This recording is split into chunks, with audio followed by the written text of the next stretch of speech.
Welcome along to this edition of Voices of Fostering. And today I'm delighted to be joined by Annette. Hello, Annette. Hello. Thanks so much for joining us, Annette. It's lovely to have you on the podcast. And I know that you really want to inspire people, don't you, today? And you want to share your story to inspire others, really, to do the same.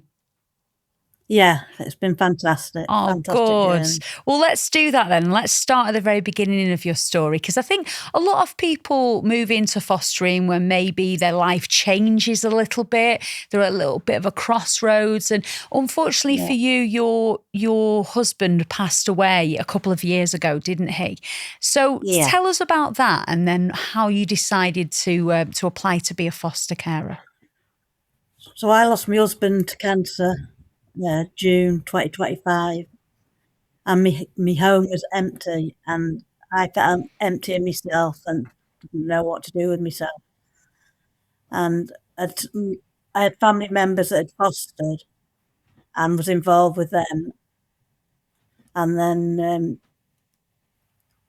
I thought to myself, what can I do to fill this empty space? Yeah. And what better reason than I thought about fostering. And from then on, I saw an advert on social media and made the call and started from there. And obviously you were still quite fresh in your grief, I would imagine, at that point, Annette. Did you feel like it was the right time, though? Like you didn't really want to wait. You just wanted to move forward and become a foster carer? It was almost exactly 12 months to when I'd lost Keith. And I was just empty. And when I'm used to having children around and keeping myself together all the time, so it just come to me to, make my home again. Yeah. So tell us about the assessment process then. What was that like for you? Right, so from start off to phoning to find out about all the information about fostering, it was just a simple phone call, and then they got my care officer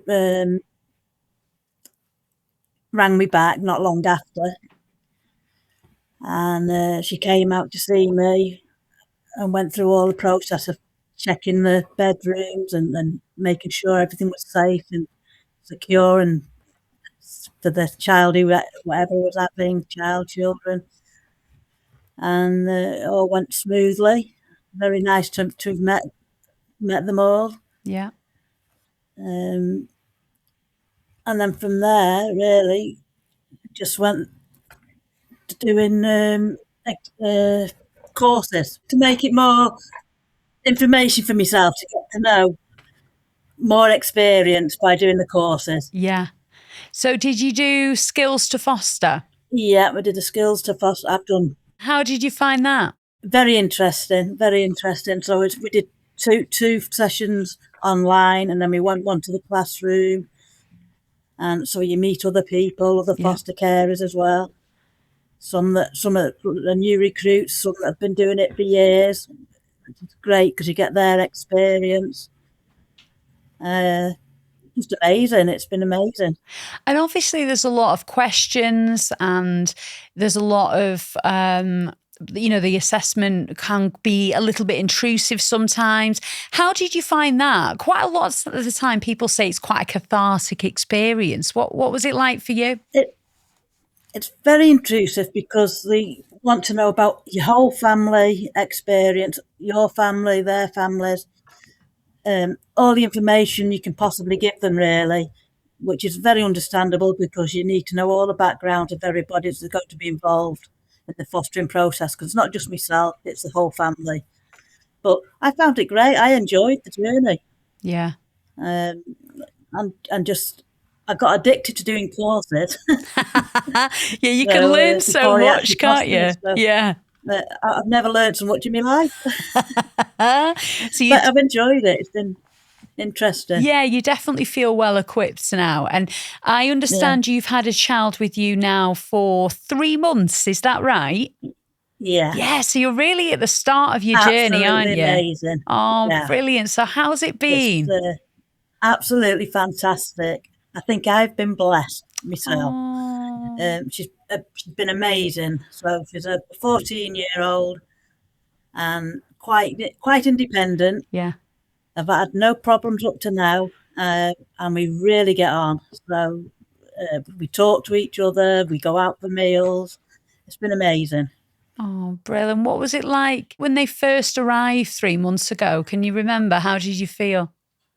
So when I first met her, she came to my house, and it was kind of hit it off straight away. Really talking, it was very strange. We smiled at each other and said what we liked and what she liked, and what hobbies she might have, what food she didn't like, and Yeah, all and everything like that. She's just a lovely person. yeah. I've just been so lucky. I think. And what Yeah. sort of fostering is that at the moment? Are you expecting to have her longer term or is she a short term? Well, long term, Yeah. so until she's 18. Wow. Um, So, I could always possibly have a baby as well, right, okay. but that's not come yet. But I hope it does. Yeah, so you are open to having more than one child or young person in Yeah. your home. Yeah, unfortunately, I've only got a one-bedroom bungalow, a two-bedroom bungalow, so one room for a foster child. Yeah, But I could then have the baby up to 18 months. right, And then okay. after she moves on, obviously, when she's 18 or whenever she decides to go, it's Yeah, entirely up to her. I will carry on fostering. right, okay. And what's everyday Yeah. life like for you now then, Annette? What's a typical day like? So busy, which I love because I could never keep still before. So I have to run her to school every morning because she's not from my area. She's out of the area, Yeah, which is fine. She goes out with her friends 3 times a week, stays out a couple of times. I've had her friends over for meals and stay over. It's great. It's great. oh, Booked a brilliant. holiday. Oh, So I can't wait to go on brilliant. her first holiday. Oh, that'll be so good for her, won't it? Yeah. Yeah. And what do you imagine for the future then, Annette? You know, you said you are open to other children coming to live with you as well. Do you imagine doing this for quite a long time? Oh yes. Yeah. Yeah. Definitely. I want to carry on. I'd like different ages as well. Yeah. I wasn't expecting a teenager. Yeah. I opted for 5 to 11, Oh, right. and Okay. so I had several people referrals. Yeah. But this one was the best one for me. Yeah. Wonderful. I went with it, and it's been amazing. Well, yeah, it Been sounds really like it's nice. been such a rewarding experience for you, Annette. You know, in the wake of everything that's happened to you and losing your husband, what do you think Keith would be thinking now? Do you think he'd be really proud of you? He'd be super Yeah, proud, and he would have loved her. She would have loved him because of yeah. his character and his funniness. Absolutely great. Oh, well, it's so lovely to hear that you're having such a positive experience. Yeah. And I know you really want to inspire others, don't you, to do the same. So if there was anybody maybe who was in a similar situation to you, you know, maybe they've been widowed, as you say, you felt lonely, you felt an emptiness within you, and you feel like fostering has really helped with that. How Yeah. would you encourage someone in a similar situation to you to go for it? Because it's quite a daunting Well, thing to do, isn't it? yeah, definitely daunting, but worth it. I would talk to them and tell them about my Yeah. experience, which I have with quite a few people now, and explain to them what the process is, and that it is intrusive, but worth it. And to just explain to them, oh, why not give it a go? If you're feeling so empty, it just Yeah. fills your life. Life changes Yeah. And so for the far in the best. last 3 months of having the 14-year-old, the young lady come and stay with you, what have been your highlights so far? Has anything stood out? Um, I imagine your upcoming holiday will be one, won't it? Yeah, that's one. And we're going to another scary scene thing coming up. So it's trying to organise things to get out and about Yeah, in the area and meet other people as well. But every day's a challenge. yeah. But it's definitely worth it. Yeah, it's definitely worth it. I feel as though I've had her for longer than 3 months, Oh, in a good way, yeah, because she settled straight away. yeah. And yeah, we hit it off, and I think I've been lucky as well. Yeah, and we can just talk to each other, which is lovely. And how do you find if you do have any issues, Annette, or you need any support? What's that like? Is there always somebody on the end of the phone? Yeah, absolutely. So I have my SS worker, support worker. I can phone NFA anytime. They offer any of them. I've got a buddy who I can phone who's been fostering for years.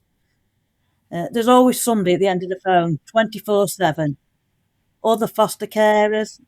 I've got my sister who's now an SGO, and I've got good neighbours who are all around me to talk to. And I just love every minute of it.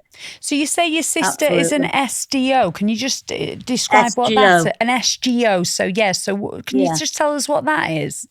So that's um, so she's not a foster care as such Yeah. now. She's a special guardian. Right. Okay. So she's taken on 3 boys. Oh wow. So she doesn't have the involvement of social workers as such Yeah. now, just when it's contacts and that. Yeah. Okay, Yeah. wonderful. So, So you've got loads of yeah, support around you, haven't you, Annette? It sounds absolutely. like you're having such a great experience, Annette, and Yeah, I'm so, so pleased for you. yeah. It's absolutely amazing. You're only 3 months in. Hopefully, you'll check back in with us and let us know how you're Yeah. doing a little further along the line. But thank you so much for joining us today, Annette, and best of luck with everything. Thank you. You're welcome. Thank you so much for joining us for another episode of Voices of Fostering. If you'd like to find out more, head online and search National Fostering Group and make this the year you foster.